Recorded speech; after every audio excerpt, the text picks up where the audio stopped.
Полицијата го забрза протокот на мигранти и бегалци на македонско-грчката граница. Поради дождот, мигрантите и бегалците во големи групи се пропуштаат и се упатуваат кон прифатниот камп, каде може да се засолнат и да им биде пружена прва помош на истоштените и повредените лица.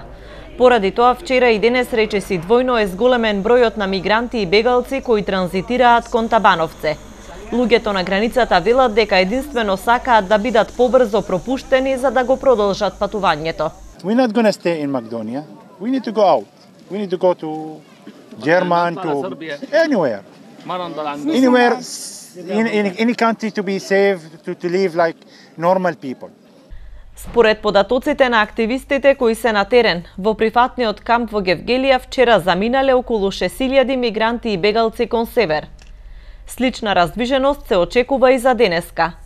Поради штрајкот на машиновозачите во македонски железници, на располагање се 3 возни линии, па мигрантите и бегалците заминуваат најчесто со автобуси и такси возила, поради што најголема гужва настанува на мостот кај Сува река.